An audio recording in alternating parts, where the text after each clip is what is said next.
Hey, what's going on, everybody? Justin here, and in this video, we're going to be doing my first monthly TBR video for the new decade of the 2020s.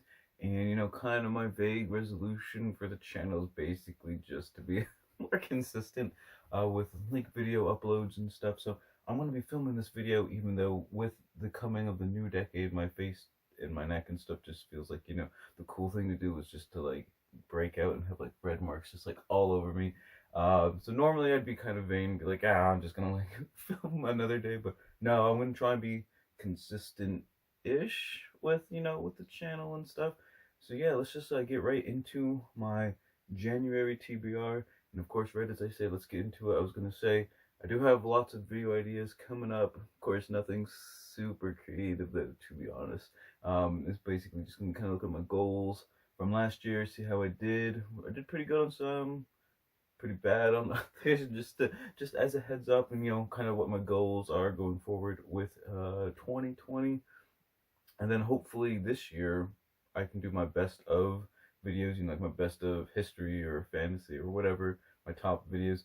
Hopefully I can get those done in the first like month or two, hopefully by like February, rather than like I think my like last top three whatever genre it was, I think it was like in June or something, in the middle of the year last year. So hopefully I can get going a little bit with those a little bit faster. But anyways, like I said, got some video ideas coming up. Nothing crazy.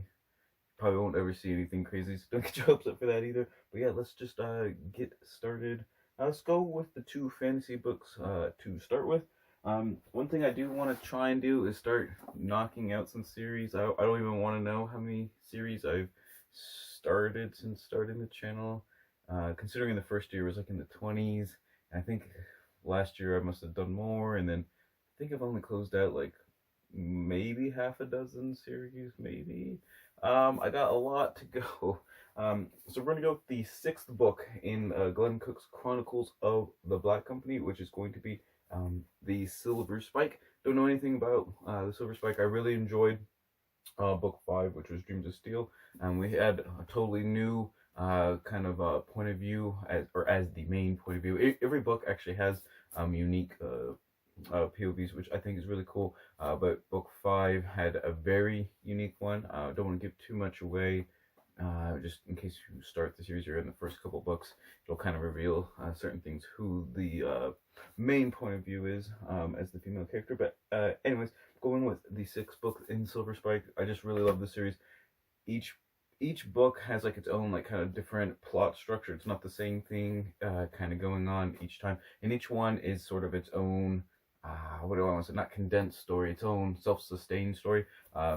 Just by itself, which is really cool. But obviously, it's part of a much broader story arc. Let's say, excuse me. The main character normally is Croker, and his just kind of deadpan, dry humor, I don't know, just sits with me really well, and I thoroughly enjoy this series. And considering this is still the second omnibus book here out of what, 4? I want to say, yeah, 4. Plus, there's like another one that technically isn't part of the omnibuses. It's like book like 1.5 or something. Got a long ways to go yet to still finish the series, but we're gonna try. All right, and then for another one, as I say, I'm gonna start closing out series. I am going to start another series here with Roger Zelazny's first book in the Chronicles of Amber, which is 9 Princes in Amber. The reason I'm going with this one first is small, but more importantly, my friend Tim, that I've had featured on this channel. Also, we're doing a road trip in like 2 weeks. Hopefully, by the time I upload this, it'll be like 2 weeks from the time I upload it. And I'm going to attempt some actual vlogs. Like, we've tried this at least 2 other times, and I've kind of just like been too lazy to edit everything together, but we're gonna see if it comes together this time. But yeah, we're gonna do a road trip to a bigger city compared to like where I live, considering the town I live in has like 307 people. But anyways, we're going with 9 Princes in Amber. What we want to do is maybe each month pick a book, and we're both going to try and like read it together, or at the same during that month or whatever. And he's going to pick a fantasy book, and I'm going to pick like a nonfiction book. Then we're just gonna maybe get together and talk about whatever book we're talking about. Maybe we figured I let him go first, and we figured this is a really short book, so I won't put it off and just kind of leave him high and dry. But yeah, don't know anything about it other than that it's like kind of like vintage, like 70s, like science fantasy, I guess. That's pretty much all I can tell you, but it's short and hopefully I will bring myself to read it. All right, now let's move on to some of the nature and like life science type books. We got Rancher, Farmer, Fisherman, Conservation Heroes of the American Heartland. I think I put this on my TBR in December and I didn't get to it, but it is a book I want to maybe start 2020 off with kind of a little, not so much gloom and doom and a little bit more like kind of good things that are kind of happening with sort of like conservationism and things like that. And obviously with Rancher, Farmer, and Fisherman, it's kind of like the whole spectrum of like kind of sustainability in North America. So it's not going to be just obviously like one faceted. I don't know if that's the right way to say it, but like I said, I'm hoping to kind of maybe start off without as much gloom and doom because pretty much all my other books on like the environment and stuff is just really uber depressing to read. I mean, rightfully so, but it is kind of like wearing when you read about how terrible everything is and how much we're pretty much screwing everything up, even if it is true. So I was hoping maybe this one has some kind of at least like shining the light on a couple of good things maybe that are happening. Hopefully. Last month I read The Dinosaur Artist by Paige Williams, and I kind of want to keep a dinosaur streak going, so I'm going with The Tyrannosaur Chronicles, The Biology of the Tyrant Dinosaurs by David Home. And obviously, this book is just going to basically be about all the different kinds of, Tyrannosaurs, the dinosaurs. I'm assuming it's going to kind of go like over the kind of like life cycle and the evolutionary history and kind of like the fossil record, kind of everything like that. I thought that was I don't know. I think this will be kind of neat and kind of fill in like a lot of maybe not a lot of gaps, but let's see, be kind of a complementary kind of work compared to, like I said, the Dinosaur Artist, which is all about like kind of the black market, particularly in that book's case of Mongolian of Mongolian fossils and stuff. But I thought it'd be kind of a neat book. I mean, how do you go wrong with learning more about dinosaurs?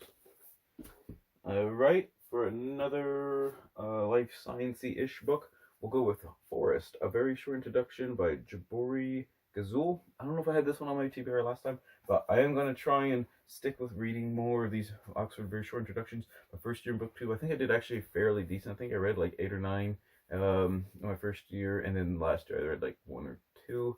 I kind of like the idea of reading one topic a month, and like I said, they have literally hundreds and hundreds. I don't know what they're even at. I want to say they're like in the 600 or 700s now on topics, and that's just super wide ranging. You see all the ones I got here, or at least most of them. Anyways, lots of different cool different topics, and I kind of want to read one of each. I think I saw this one on Amazon for like, it was like on sale for like $4.99 or something, which I was like, I can't pass up a book on forest and stuff. And that 1 month where I bought like 20 different field guides to like trees and flowers and birds and stuff, I was like, oh, this will go great for that stuff. I'm just like walking around in the woods and everything. I'll like just know more about forests or whatever, because I've never really read anything on, I guess, like just like a forest ecosystem or whatever. So I'm not really sure exactly what this book is going to be kind of entailing, because these books can sometimes be hit or miss, but overall I'm generally pleased with them. So like I said, just going with Forest by Jabori Gazul. Alright, so now let's go into kind of like an anthropology-ish book. Normally I do really terrible with anthropology, I'm not gonna lie. I've only read one straight up anthropology book that I really like, which was The Creative Spark by Augustin Fuentes. But this one is Unbound, How 8 Technologies Made Us Human and Brought Our World to the Brink by Richard L. Currier. And this is basically going to be about, obviously, 8 different technologies throughout human history that have essentially like revolutionized, just human existence as a whole. So obviously we're probably going to start with kind of like the agricultural revolution. I'm not sure exactly like what exact technology that'll be, like whether that's like the plow or just kind of like, irrigation canals or something. But anyway, stuff like that. I am fascinated with how different things, basically how they change. The before and after is like completely different. Obviously, like, we live in the internet age. Instant messaging, all that stuff. Whereas before, communication, if you had a kingdom or whatever, it literally took weeks and weeks for you to just say yes or no, a simple yes or no, to some major crisis or whatever. Like you'd have to take weeks just to get a response one way and then weeks back. Whereas like now, you know, we have conversations with anyone like in the world in literally like seconds. So, like I said, anyways, it was kind of like on a tangent there. But anyways, like I said, I'm hoping this is just like another good anthropology book. This is gonna have obviously a healthy dose of history, which I kind of want to pick up more on in 2020. So like I said, it's kind of a mix of anthropology and history. Hopefully it turns out good. Plus it's got the really cool cover of Prometheus stealing fire for humanity from the Greek myths. So you can't go wrong with that cover. Alright, now let's go on to like kind of the straight history books. The straight up history books. And we got there's one NetGalley book that I want to read, which is Anthony Everett's Alexander the Great. Put that right up there. I've read a couple Anthony Everett books. I've enjoyed them so far. I think the death of Caesar? Was that? No, that was Barry Strauss. What was the Anthony Everett book that I really liked? He wrote Cicero. Cicero was really good. Hadrian, I was kind of like. I mean, I think I still gave Hadrian like 4 stars, but it just wasn't quite as good. I'm hoping this one's really good. And excuse me, Alexander the Great is kind of a really polarizing figure, and I'm not gonna lie, I don't like him. A lot of people like idolize him and stuff. I honestly think he was a punk megalomaniac, but I'm thinking I've never actually read just like a full biography of Alexander. There's like a whole slew of them. There's like I can think of like 6 or 7 just like off the top of my head without even researching them. So I'm thinking I should start reading a couple and see if it'll kind of change my mindset, maybe a little bit or whatever. And it's always good to kind of like read books that challenge your viewpoints and everything like that. But like I said, going with Anthony Everett's Alexander the Great, and hopefully I can hopefully shed some new light on, you know, this really prominent figure from classical history. All right, for a medieval history book, I have A Knight and His Weapons, 2nd edition by Ewart Oakeshott. Partly I'm going with it because it's really short, but I kind of have been in like a medieval history slump, and I'm thinking just kind of like a fun little, I don't know, medieval book on like weapons and armor and stuff with knights. I don't know, I just thought it'd be kind of like a fun, silly little read. That won't take me too much time, and you know, like I said, how do you go wrong learning about like medieval like long swords and maces that, you know, knights used to bash each other's brains out. So we're gonna go with that one. And then lastly, kind of in the same idea of like kind of short and sweet books, we got The Bronze Age in Europe. This one is by Jean-Pierre Mohin and Christian Illure. And this is almost kind of like a museum accompaniment book or something. It's got a lot. It's filled mostly with like artifacts and things, and kind of talking about that stuff. Actually, I don't know if that like actually showed. I might have had a bad angle there, but the Bronze Age in Europe, obviously the Bronze Age before, like kind of like the Celtic Iron Age and stuff, is a very kind of murky period in European history that most books don't really cover, because, you know, like I said, there's no textual evidence and stuff. It's all archaeological stuff, and I'm just hoping this book will kind of just be kind of like a jumping off platform to find some maybe some other books with, you know, kind of the bibliography, things like that, just to find some things that pique my interest. So there you guys have, those are the 8 or 9-ish books that I want to read in January of 2020. Let's see, hope you guys enjoyed the video. That was a terrible transition, but I'm too lazy to edit that out. So what I'm going to do is ask you guys to put some comments down below about what book you are most looking forward to kind of starting the decade off with, the 2020s with, you know, what you're most excited about reading this month. I'm always glad to see and read about what everyone else is reading, you know, what everyone's up to and stuff like that. So yeah, don't forget to like, comment, subscribe, all that stuff if you haven't already. I don't know, there's really gotta be a better way to do this sort of stuff. I don't know, there probably is. I'm just being really dumb about it. But anyways, whatever you guys end up reading this month, always remember, read victoriously.